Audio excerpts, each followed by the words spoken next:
this week's episode of Dragon Ball Super, we are officially introduced to the strongest being in the entire Dragon Ball universe, Zeno, the Omni-King. Not only that, but in this week's episode, we also finally get to see the gloriously gigantic and golden Super Shenron. Let me just go ahead and say this. This week's episode had, without a doubt, one of the coolest dragon summonings from the entire Dragon Ball series. I mean, it was really already awesome when you had normal Shenron and Porunga and Namek doing it, but when you have this gigantic, massive long dragon with a huge wingspan that literally covers multiple universes and galaxies, it's just one of the greatest entrances I've ever seen. Okay, so what's the deal with the Omni-King? This guy is apparently, according to Beerus and Champa, the most powerful being in the entire frickin' universe. Make that universes. He rules over all 12 of them, and apparently he's so powerful, he can take them out in the blink of an eye.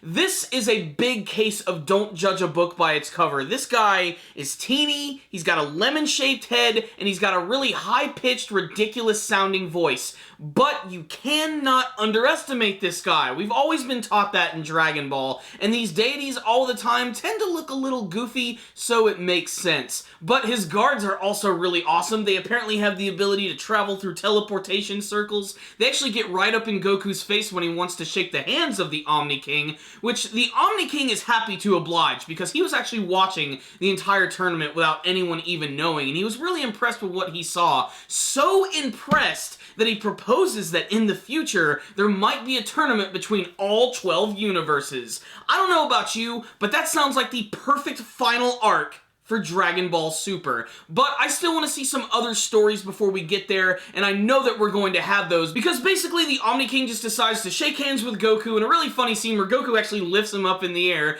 and then he basically just says, "Goodbye, see you later, guys, I'll see you next time. Beerus and Champa, make sure to frickin' do your God of Destruction duties, stop sleeping and stop obsessing over food. Later, bitches!" Just as quickly as he arrived, the Omni-King left, but right after that, we finally get to the Super Dragon Balls. And in a nice twist, which was kind of easy to see, the unnamed planet that they were fighting on actually houses the final Super Dragon Ball. They find it with a Super Dragon radar, they bring them all out, and that's when they have to give the special incantation in order to summon Super Shenron, and Whis is going to do this, and basically it's just Japanese backwards. And this is finally when we see Super Shenron, and oh my god, guys. This entrance was so freaking amazing. What I loved about it is that as soon as you saw him for the very first time, like coming out of the Super Dragon Balls, he was contained within this like sphere of energy that was about to explode, and as soon as that did, his entire body started to expand, and you could really see the size difference between him and the cube that all of the characters are traveling in, because they do this big pan outwards, and it gets so small that you can't even see it anymore. And there are actually galaxies just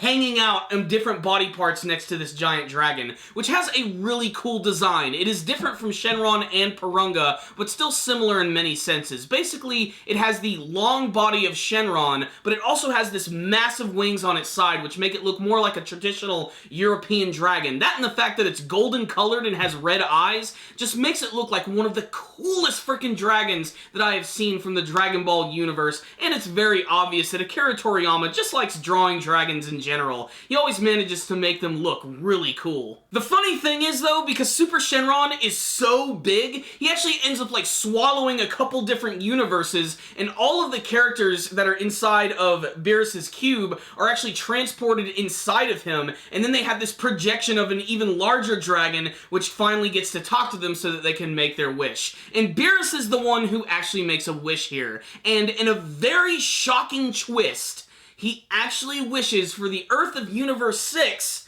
to come back. This way, Champa can have all of the delicious food that he could desire. This scene is really interesting because I just didn't imagine that Beerus would do something like this, but then again, it really shows that Beerus and Champa are brothers, and they even kind of genuinely care about each other, even if they don't want to admit it out loud.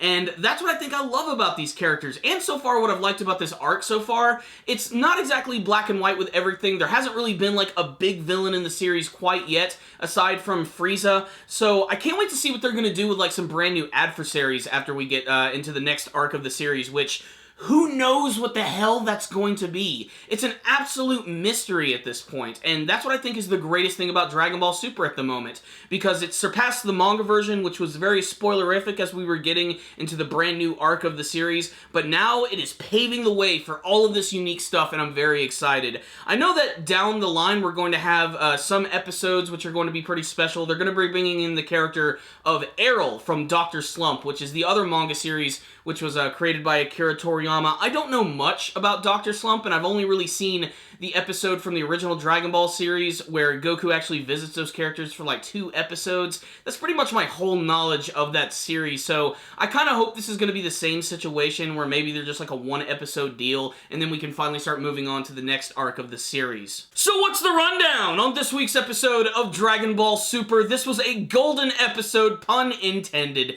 This one was really great. Finally being introduced to the Omni-King was fantastic because it's weird how they always manage to up the ante in Dragon Ball. I mean, and it's crazy because the limits have been broken so many times before, and now we already have this being who is so powerful he can wipe out pretty much all of existence, and that in and of itself is pretty extreme. I also like the fact that he might have something to do with Whis and Vados as well, because even though their costumes or what they're wearing are not exactly the same, they do look similar to what Whis and Vados are actually wearing, so I'm sure there's some sort of connection there. They also seem to travel in a very similar fashion by sort of just teleporting across the universe. The guards, too, were also really cool and also kind of funny at the same time, how they don't really speak, they just get up in Goku's face and they just seem to turn their heads and have really goofy expressions just with their eyes. I really can't wait to see what they're capable of or if they're even going to be strong in the first place. They're really tall and really lanky, and I would like to see that fight style going up against some of the other characters. And then, of course, there is Super Frickin' Shenron.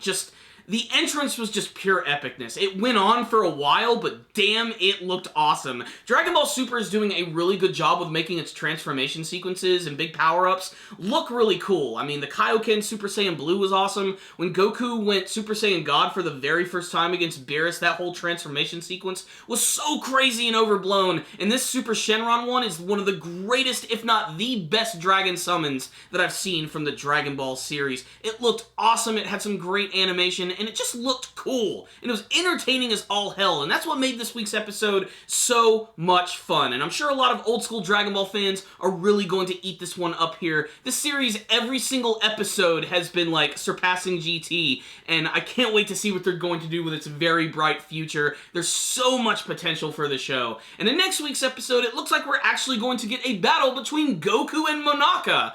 Yeah, and for some odd reason, Monaka is wearing Mr. Satan's outfit. I don't know. I mean, it is kind of fitting. He basically is the Mr. Satan of aliens. But what's really strange about this, and something that a lot of people are talking about, is that they're saying Monaka looks a little different. He's a little taller, and some people are actually saying that it's Vegeta in disguise fighting against Goku. This way Goku won't realize that Monaka really wasn't all that powerful. I guess they're trying to keep it a big secret from him for some reason or other. I'm not sure. It looks like Piccolo is also going to be involved in this, so it might be some sort of ruse, but we're going to have to wait and see in the next episode. That being said, this week's episode was pretty damn monumental for the Dragon Ball series. It had a lot of great moments, not just all the stuff with the Omni-King and Super Shenron, but all the scenes with like Kabe hanging out with Vegeta and actually like basically just fanboying all over him. I think that's really great. I hope we get to see more of those Universe 6 characters in the future. They have a lot of potential, just them right here. So I'm gonna give this week's episode right here a 5 out of 5. I just loved it. As an old school Dragon Ball fan, this week's episode impressed me, it got me excited for the future, and it still blows my mind that there is new Dragon Ball happening. Like, this is a really big event. I mean,